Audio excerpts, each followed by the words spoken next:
menjelaskan tentang fermentasi. Sebelumnya, perkenalkan, nama saya Andini Rahmawati. Saya Junita Trisabrina. Saya Rita Afifah. Saya Giska Rahmadia Fitri. Saya Naila Istirifani. Saya Roma Ulina. Nah, di sini saya akan menjelaskan apa sih fermentasi itu. Jadi, fermentasi adalah proses pengawetan secara alami, di mana mikroorganisme lagi merubah karbohidrat menjadi asam dan juga alkohol. Nah, fungsi dari asam dan alkohol ini untuk memperkuat rasa pada makanan, juga memberikan tekstur yang kenyal. Baik, di sini saya akan menjelaskan tentang fermentasi alkohol. Fermentasi alkohol itu merupakan jenis fermentasi yang menghasilkan produk berupa alkohol. Fermentasi alkohol ini dilakukan oleh beberapa organisme, diantaranya jamur uniseluler. Fermentasi alkohol ini banyak dimanfaatkan oleh industri pembuatan roti maupun minuman beralkohol. Berikutnya kita ke proses fermentasi alkohol. Berawal dari bahan glukosa, kemudian glukosa terlebih dahulu akan mengalami glikolisis. Apa sih itu glikolisis?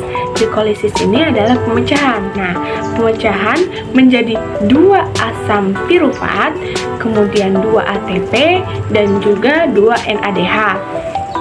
Asam pirufat itu memiliki karbon sebanyak 3.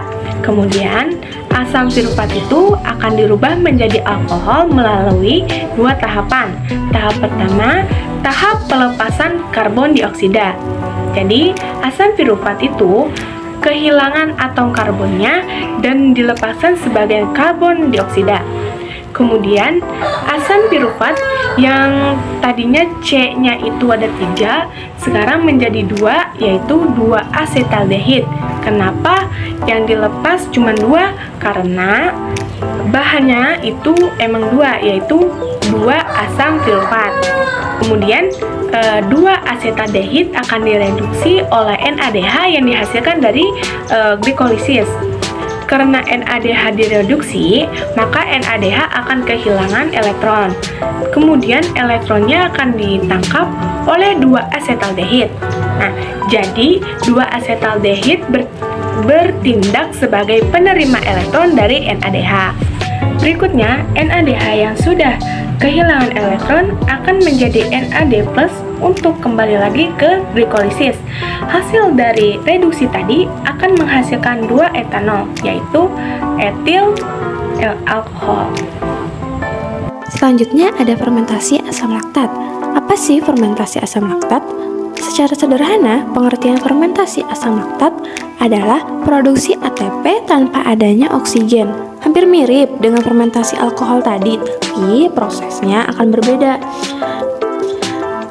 Bagaimana proses fermentasi asam laktat ini?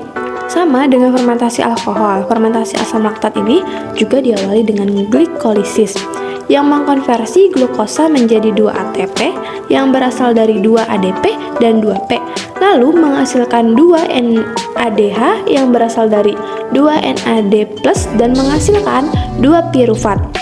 Nah, 2 pirufat yang terbentuk akan langsung direduksi dengan NADH menjadi NAD+ kembali untuk membentuk asam laktat sebagai produk akhirnya. Jadi, pada proses ini tidak menghasilkan CO2 seperti halnya fermentasi alkohol tadi. Nah, poin yang harus diingat adalah hasil dari fermentasi asam laktat ini berupa 2 asam laktat dan 2 ATP. Contoh fermentasi asam laktat ini terjadi pada tubuh kita. Fermentasi asam laktat ini dapat dilakukan oleh tubuh ketika kebutuhan oksigen tidak tercukupi. Salah satu penyebabnya bisa karena bekerja terlalu berat. Nah, lebih tepatnya terjadi pada sel otot.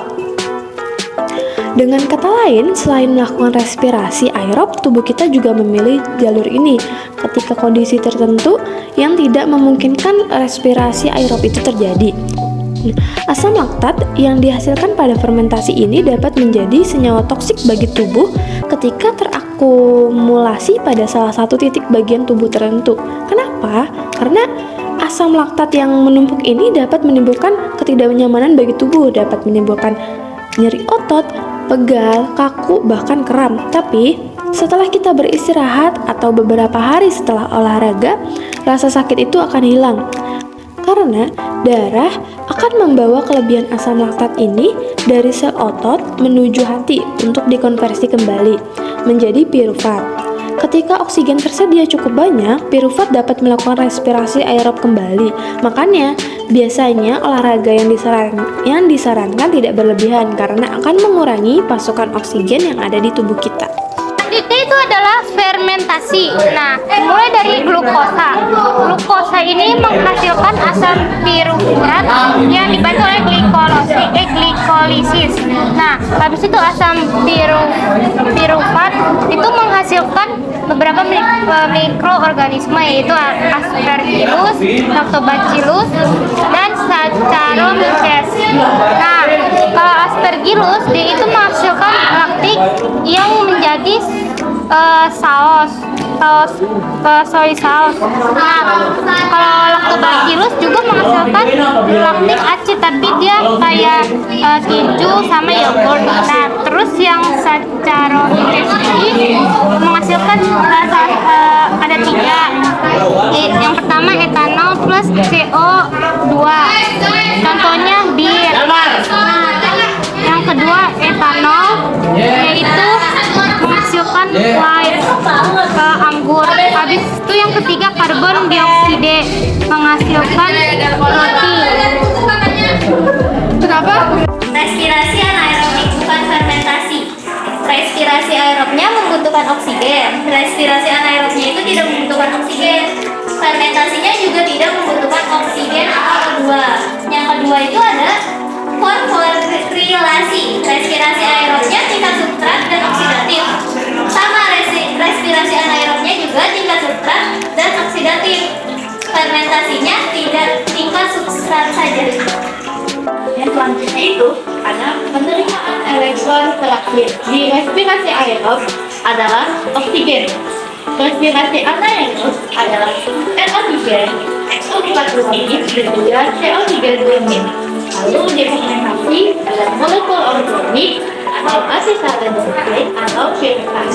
Nah, yang keempat itu ada hasil reduksi. Respirasi aerobnya adalah H2O, respirasi anaerob adalah NO2, 2S, NH4 dan juga N2O. Lalu difermentasi ada etanol dan asam laktat. Nah, yang terakhir ada potensi produksi. Nah, respirasi aerob ini yang 30 sampai 32.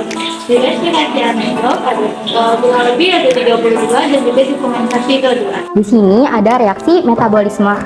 Yang pertama yaitu sumber energi. Jadi sumber energi ini dibagi menjadi 2, yaitu senyawa kimia dan juga cahaya. Yang pertama senyawa kimia. Senyawa kimia ini menghasilkan kemotrof. Kemotrof sendiri dibagi menjadi dua, yaitu senyawa organik dan juga senyawa anorganik. Selain senyawa kimia ada juga cahaya. Cahaya ini menghasilkan fotorotrof. Nah, dari senyawa kimia dan juga cahaya menghasilkan yang namanya kemetrotrof, komolitrotrof dan juga fotoautotrof. Nah, komolitrotrof ini penerimaan terakhir yaitu O2 sebagai sebagian besar makhluk hidup dan juga tidak O2 yaitu senyawa anorganik, senyawa organik. Nah, caranya itu fermentasi, respirasi aerobik.